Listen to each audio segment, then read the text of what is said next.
èmi ló kàn ẹni bá fẹ́ kú ni kó kú ìròyìn lẹ́kùnrẹ́rẹ́ lórí kí ló ń trending ẹ̀yin èèyàn mi nílé lóko àti lẹ́yìn odi ṣàlàáfíà ni mo bá yín.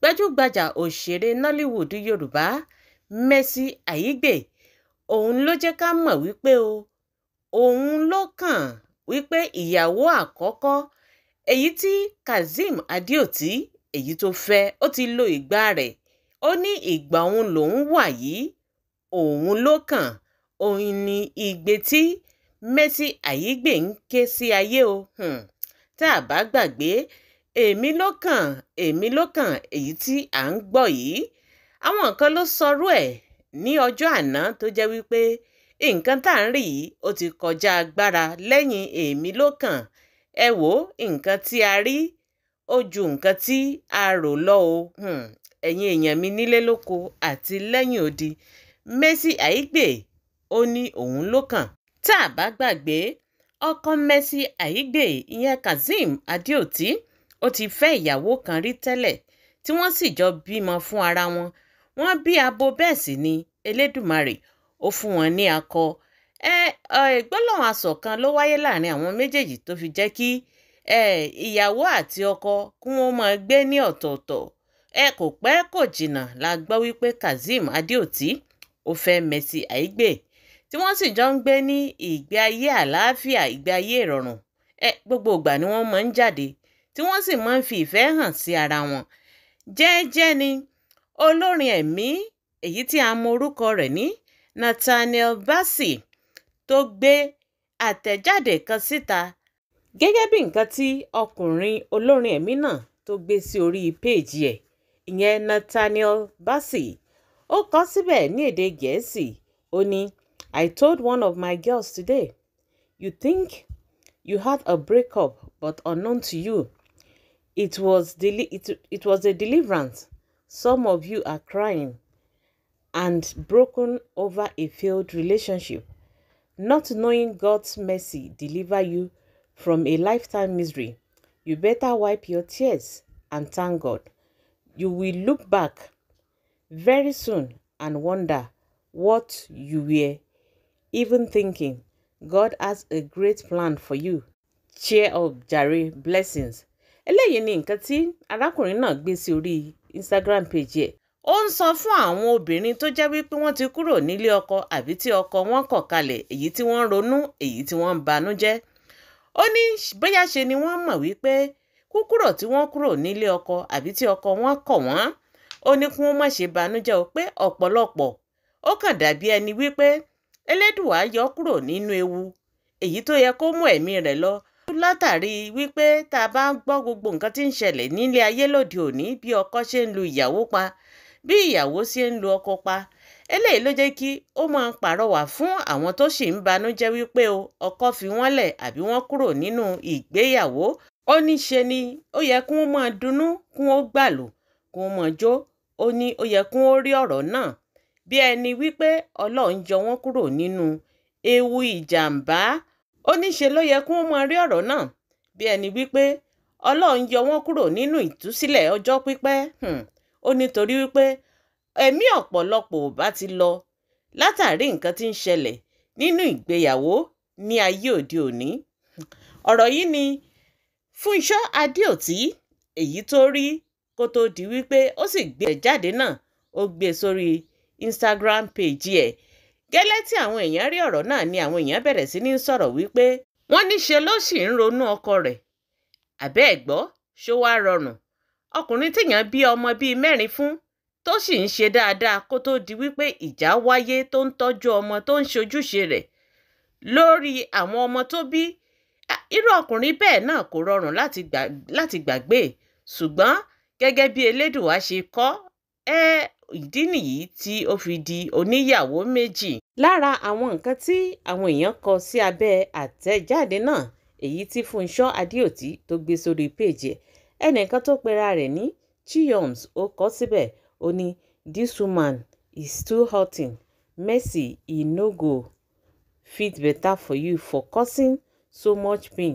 to your fellow woman. Ẹnìkan náà tẹ̀síwájú èyí tó pera rẹ̀ ní Pretty Chidera ó ní Why do Nigerian female celebs like snatching people's husband and still flaunting like it's theirs originally, shamelessly? Ẹnìkan náà, òun náà tẹ̀síwájú, ó ní tó pera rẹ̀ ní Onyinyechi. Ó kọ síbẹ̀, ó ní, and Mercy turned her husband into a mumu man. Ẹ wò, ó pọ̀ bẹ́ẹ̀ lọ èyí tí àwọn èèyàn kọ sí abẹ́ àtẹ̀jáde náà kó tó di wípé arábìnrin náà ó yọ kúrò lórí péèjì rẹ̀.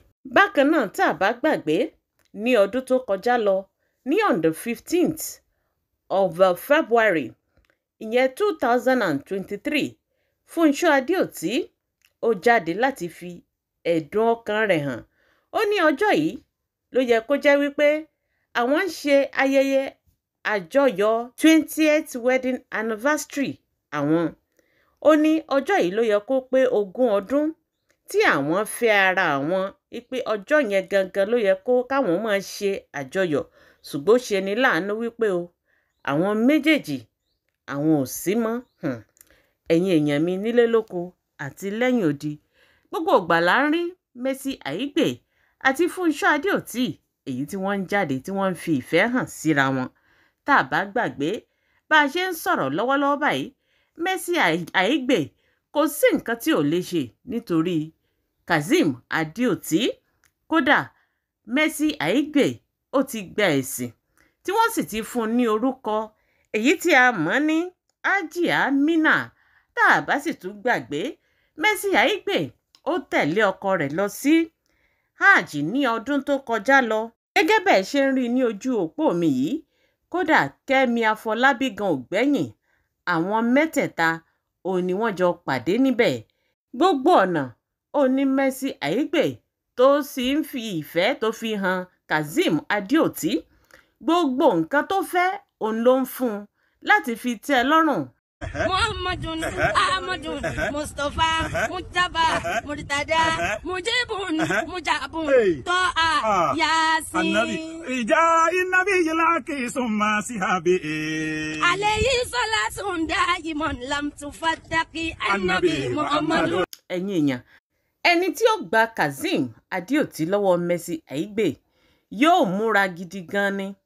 Ẹni tí ó gba Kazeem Adéòtí lọ́wọ́ Mercy Aigbe gẹ́gẹ́ bí gbogbo nǹkan tá à ń rí ní orí ayélujára yìí, ẹ rí wípé iṣẹ́ kékeré kọ́ ni ó ṣe.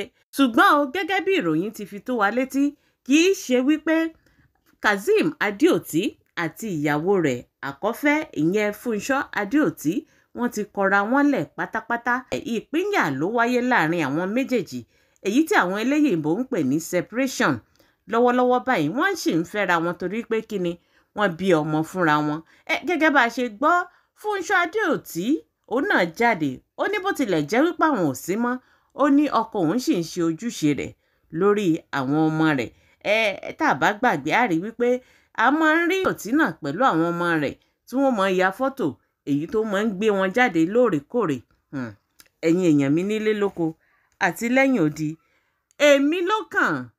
Eléyìí ni Mercy Aigbe wí o, tó sì ń lo ìgbà rẹ̀ lọ́wọ́lọ́wọ́ báyìí. Gẹ́gẹ́ bẹ́ẹ̀ ṣe mọ̀ wípé àwọn méjèèjì náà ń ṣe fíìmù, wọ́n ó sì jáde, wọ́n á máa ṣe skìtì, wọ́n á máa ṣeré ìdárayá, wọ́n á máa fìfẹ́ hàn tí wọ́n sì gbé sí orí ayélujára. Gẹ́gẹ́ bẹ́ẹ̀ ṣe mọ̀ wípé àwọn ò ní iṣẹ́ méjì, òfófó yìí náà ni gbogbo bó bá ṣe ń ṣẹlẹ̀, á máa papọ̀, á sì wá máa gbé wá fún yín ní orí ìkànnì yìí náà ni. Ẹ̀yin èèyàn mi nílé lóko àti lẹ́yìn òde, kí ni nǹkan tẹ́ ẹ rò lórí ọ̀rọ̀ tó wà ńlẹ̀ yìí? Gbogbo nǹkan tẹ́ ẹ bá rò, ẹ máa fi ìdáhùn yín, ẹ máa fi sí orí comment section. Ẹ jẹ́ ká jọ sọ, ẹ jẹ́ ká jọ jọ́ bá a ṣe jọ máa ń ṣe é. Ẹ má gbàgbé gbogbo bá a bá ṣe ń jọ àwọn videos wa, ẹ máa bá wa comment, ẹ máa bá wa like, ẹ máa bá wa share tó bá ṣe ìgbà àkọ́kọ́ nìyí. Èyí tí ẹ̀yin ń ṣalábàápàdé fídíò yìí, ẹ má gbàgbé láti follow page wa. Àbẹ́ẹ̀rí wípé nǹkan ń bẹ.